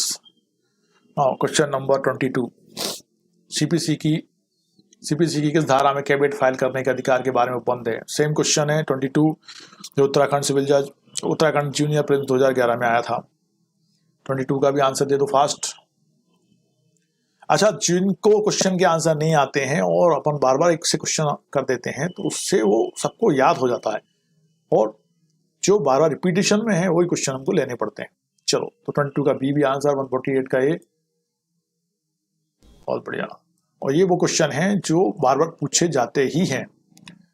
CPC 1908 के अधीन कैबिनेट तब दाखिल किया जा सकता है जब कोई बात संचित हो, बात कार्रवाई आरंभ में संचित हो, बात संचित किए जाने वाला हो, बात या कार्य संचित हो या संचित होने वाला हो। बताइए। 23, राजस्थान जुडिशरी सर्विसेज प्रीलिम्स 2011। ये थोड़ा सा डिफरेंट क्वेश्चन है ना, इसका आंसर डी दो आप दे सकते हो फास्ट। 23 का डी दिया है अंकित ने, सुनंदा ने, बिल्कुल सही है। बाद या कार्यवाही संचित हो या संचित होने वाला हो, तो वो ऐसा किया जाएगा, कैबिनेट लगाई जाएगी। अब क्वेश्चन नंबर 24 आया है, जो कहता है न्यायालय फीस की कमी को पूरा करने की शक्ति दी गई है। न्यायालय फीस की कमी को पूरा करने की शक्ति दी गई है 148 में, 150 में, 149 में, 158 है। मतलब क्या, न्यायालय फीस की कमी, फीस कम दी थी, तो क्या न्यायालय फीस और लेके मामले को चला सकता है। तो उन्होंने कहा 148, 150 और 149, 158 में कौन सी सेक्शन होगी। बताइए आंसर। राजस्थान GLO 2014।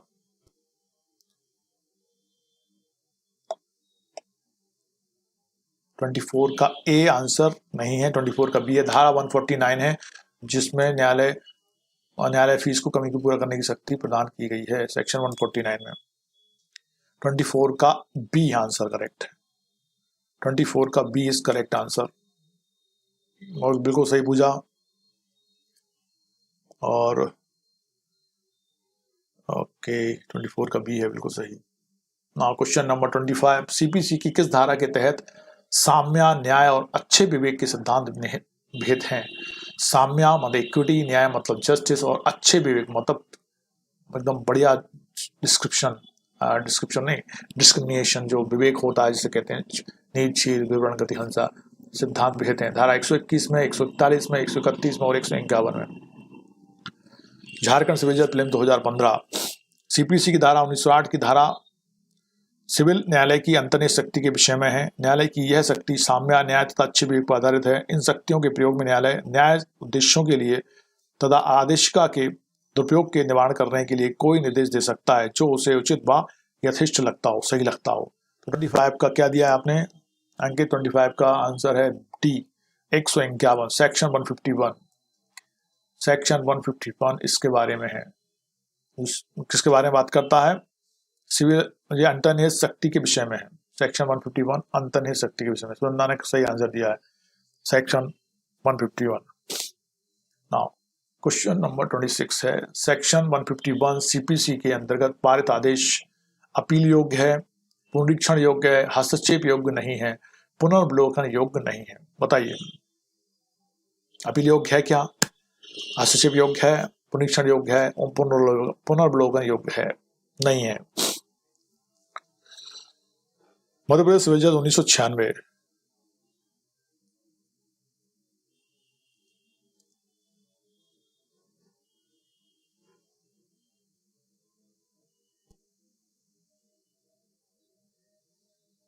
(25) हो गया। 26 का आंसर दीजिए।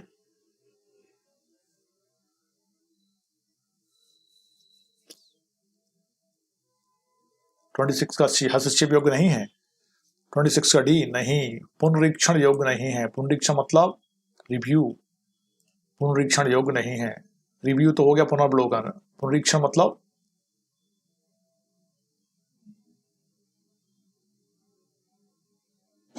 Reference, review and revision. तो रिवीजन योग्य नहीं है। पुनरीक्षण मतलब रिवीजन और पुनर्वलोकन मतलब रिव्यू और रेफरेंस मतलब निर्देश। तो यहाँ पर 26 का जो आंसर है वो बी है। B is correct answer. पुनरीक्षण योग्य नहीं है, पुनरीक्षण योग्य नहीं है। तो सर इसमें तो बी लिखा है, क्या लिखा है इसमें? तो ही लिखा है। क्या लिखा है बेटा अंकित? अंतर्गत पारित आदेश अपील योग्य है, पुनरीक्षण योग्य है, हस्तक्षेप योग्य नहीं है, पुनर्वलोकन योग्य नहीं है, पुनरीक्षण योग्य है। वही तो पूछ रहे हैं कि सीपीसी की 1908 धारा 151 के अंतर्गत न्यायालय द्वारा पारित आदेश पुनरीक्षण योग्य है। भाई उसमें से सही आंसर देना है अपन को ना, कि सही क्या है। तो आंसर क्या हो गया?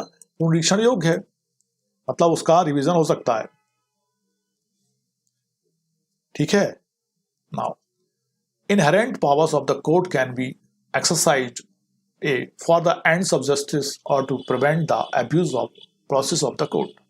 B even when there is a specific provision in the code of civil procedure.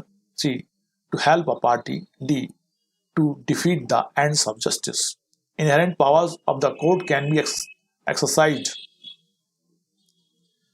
बताइए 27 का आंसर दो। बिहार सिविल जज 1999, राजस्थान जेएलओ 2014।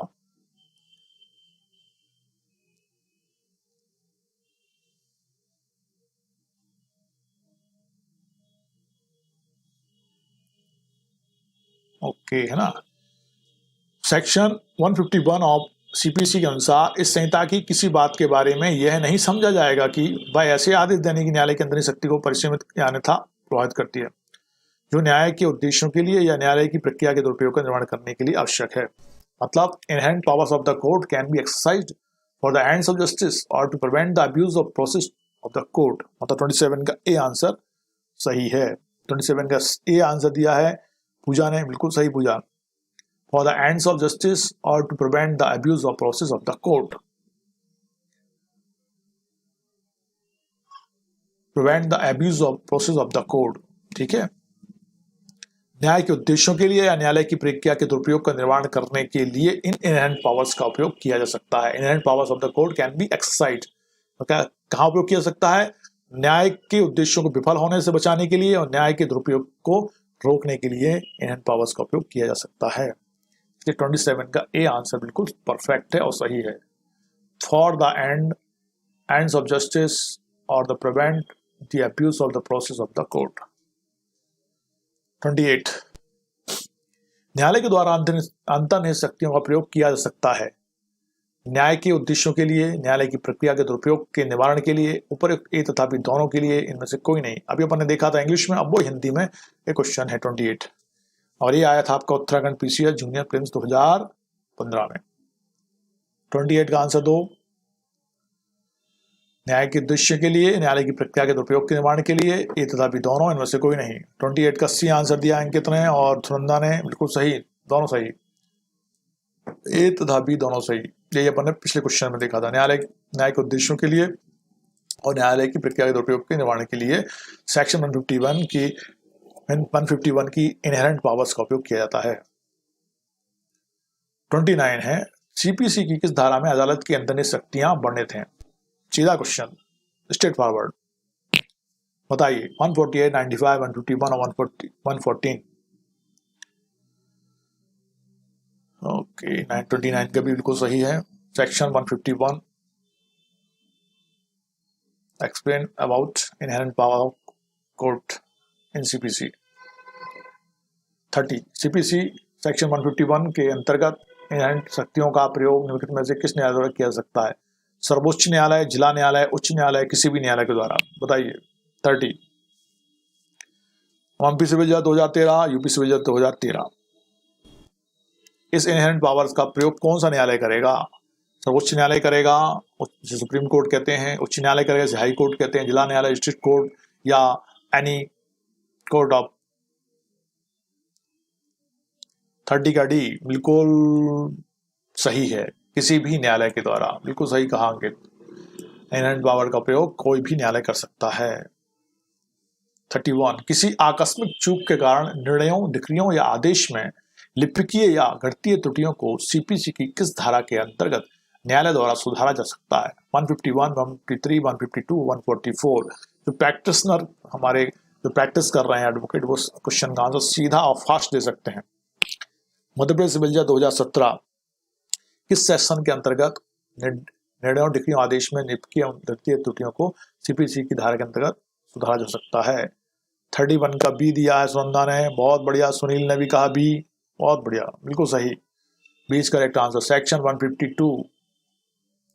152 इसके बारे में प्रावधान करती है और क्या कहती है सुनो। निर्णयों और डिक्रियों या आदेशों में ही लेखन या गणितीय संबंधी भूलें या किसी आकस्मिक भूल या लेप से उसमें हुई गलतियां न्यायालय द्वारा स्वप्रेरणा से या पक्षकारों में से किसी के आवेदन पर किसी भी समय शुद्ध की जा सकेंगी, ठीक है, और किसी को न्यायालय के कार्य से क्षति नहीं पहुंचनी चाहिए। Actus curiae neminem gravabit and act of court shall prejudice no man, मैगजीन भी है उससे संबंधित तो दे रखी है। तो सुनील शर्मा जी ने कहा 152 और बिल्कुल सही कहा। वहीं 32 है क्वेश्चन नंबर 32, अंकित ने भी कहा था, 31 का भी सुनंदा ने भी कहा था, बिल्कुल सही कहा था, और सुनील शर्मा ने भी कहा था। ओके, सीपीसी की धारा 152 न्यायालयों को निर्णयों, डिक्रियों, आदेशों के संशोधन की शक्ति प्रदान करती है जो कि संबंधित हो केवल लेखन या गणित संबंधी भूलों से, केवल आकस्मिक भूल या लोप से, ए बी दोनों से, उपरोक्त में से कोई नहीं। अच्छा क्वेश्चन है, फिर से आया है, उत्तराखंड पीसीएस जूनियर प्रीलिम्स 2012 में आया है। आपको इसका आंसर पता है? सब आंसर देंगे इसका, जो इतने सारे लोग देख रहे हैं वो आंसर ही नहीं दे रहे हैं, मैं 2-3 लोग आंसर दे रहे हैं भाई, ऐसा क्यों? बाकी भी आंसर दो, गलत भी सही हो तो कोई बात नहीं। यहाँ कंपटीशन वाली बात है जो आपको आगे बढ़ाएगी। कंपटीशन ऐसा नहीं है कि आपको इन्फीरियरिटी में जाना है, बल्कि इसका उपयोग करना है इस कंपटीशन का। भाई एक कोचिंग संस्थान में बच्चे पढ़ते हैं, वहाँ कंपटीशन के कारण वो ज़्यादा पढ़ते हैं, इसलिए नहीं पढ़ते कि हम उसको देख के इन्फीरियरिटी कॉम्प्लेक्स में आ जाए। नो नो नो, हमको और मेहनत करके और उससे भी अच्छा और भी अच्छा करना है, बल्कि उससे नहीं, हम खुद को अच्छा करना है। 32 का सी आंसर बिल्कुल सही है, ए एवं बी दोनों, केवल लेखन या गणित संबंधी भूलों से भी और केवल आकस्मिक भूलों से, इन दोनों में ही है।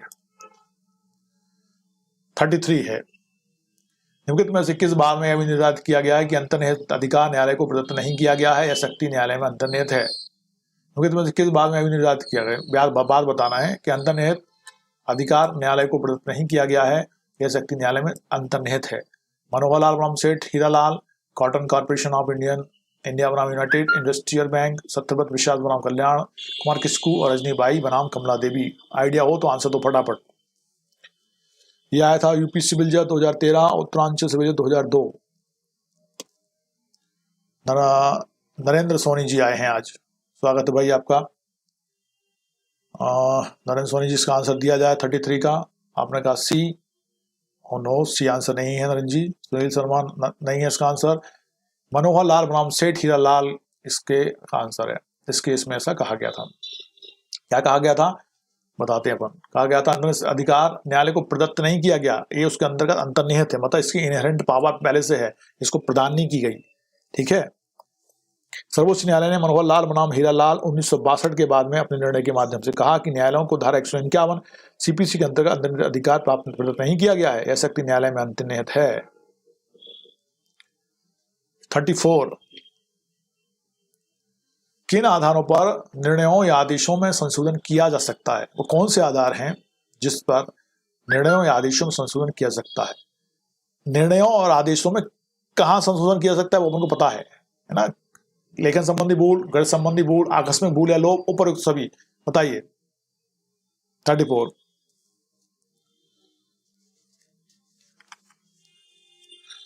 राजस्थान जेएलओ 2014। 34 का डी। ओके, बिल्कुल सही है। उपरोक्त सभी। लेखन संबंधी भूल हुई है, सुधार जा सकते हैं। गैर संबंधी भूल है, सुधारी जा सकती है। आकस्मिक भूल या लोप हुआ है तो सुधार सकता है, बाकी निर्णय में परिवर्तन नहीं होगा, है ना। बिल्कुल सही है। 35, सीपीसी की निम्नलिखित किस धारा में खुले न्यायालय में विचारण का प्रावधान किया गया है जहां जनता की पहुंच हो? 153A, 153C, 153B और 153D। खुले न्यायालय में विचारण का प्रावधान किया गया है जहां जनता की पहुंच हो। बताइए। Time starts now. Uttarakhand PCA junior prelims 2013, कौन सा सेक्शन है? ओके, बिल्कुल सही कहा आपने। सुनंदा ने कहा 35 का बी और अंकित ने भी कहा धारा 135B 135B में ऐसा कहा गया है कि जहां जनता की पहुंच हो न्यायालय में, खुले न्यायालय में विचारण किया जा सकता है। बिल्कुल सही। Question number 36, an application for execution of a decree is filed with some delay that is beyond the prescribed period of limitation. Delay can be condoned by invoking section 5 of the Limitation Act. Delay can be condoned under section 148 CPC. Delay can be condoned under the inherent powers of the court under section 151 CPC. None of the above. Question number 36, Uttar Pradesh high judiciary services prelim 2009 में question आया था। CPC 1908 का आदेश 21 डिक्रियों और आदेशों के निष्पादन से संबंधित है। परिसीमा अधिनियम 1963 की धारा 5 में सीपीसी के आदेश 21 को बाहर रखा गया है। परिसीमा अधिनियम की धारा 5 में कुछ परिस्थितियों में समय विस्तार, extension of prescribed period in certain cases का प्रावधान है। सीपीसी की धारा 148 समय विस्तार, इनलार्जमेंट ऑफ टाइम से संबंधित है। तो यहां आंसर आपको देना है। आपने आंसर दिया 36 का, 26 का सी। अंकित 36 का बी आंसर है सही। सुनंदा ने बिल्कुल सही कहा, सुनील ने सही कहा है और बी है। B, delay can be condoned under section 148 CPC.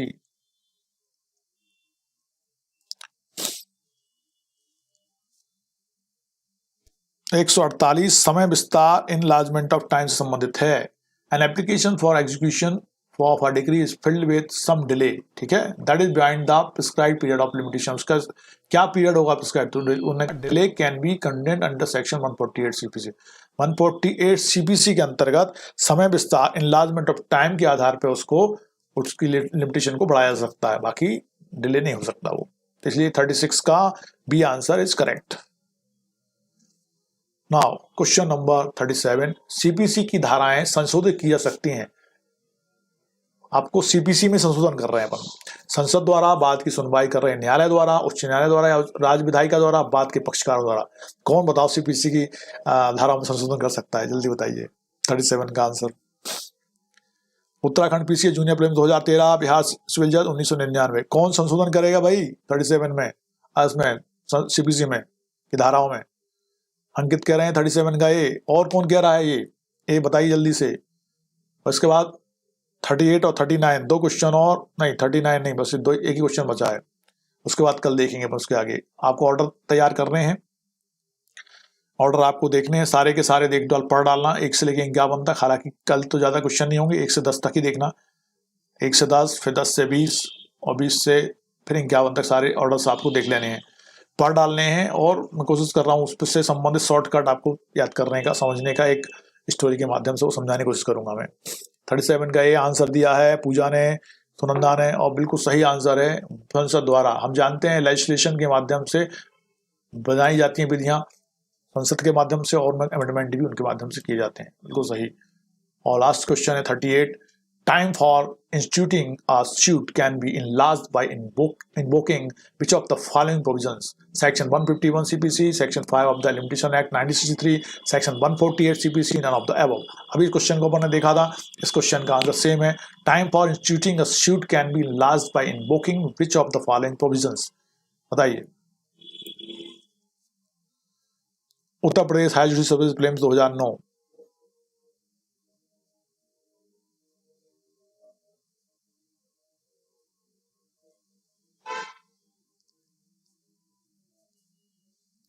Thirty eight का सी आंसर नहीं है सुनंदा, अंकित सी नहीं है आंसर, क्वेश्चन अलग है ये। टाइम फॉर इंस्टीट्यूटिंग है, मतलब बात को संस्थित करने से संबंधित है ये।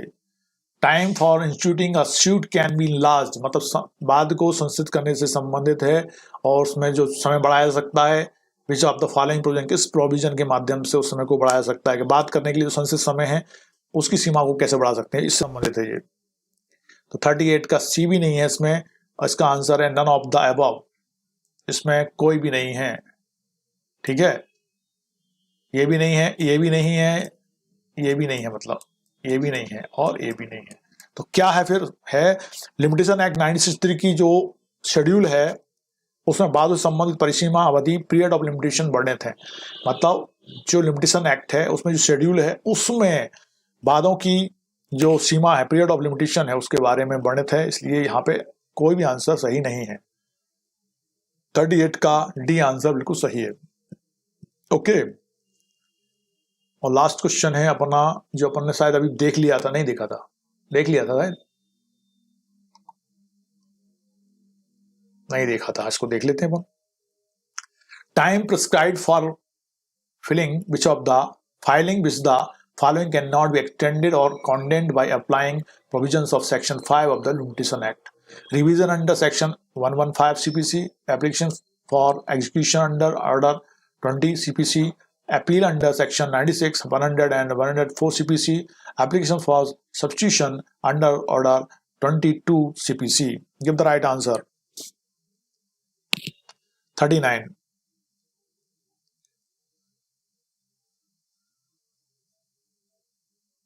Application for execution under Order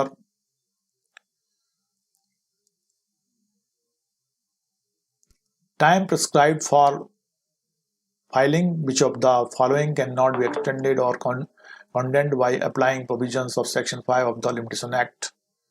तो इसका 39 का आंसर है B, application for execution under order 21 CPC।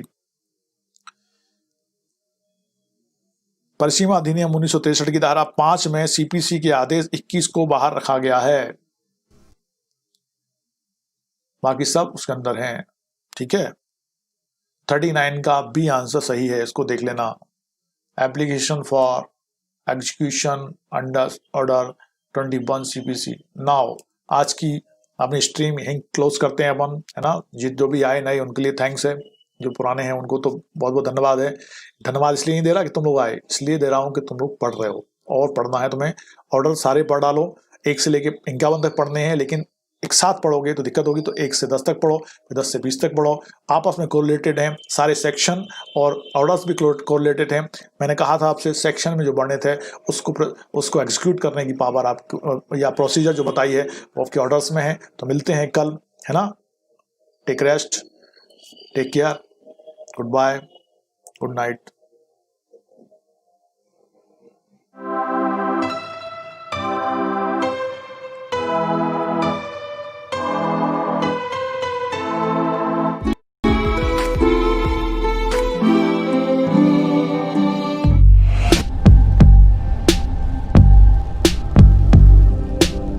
Good night to all, good night to all बेटा,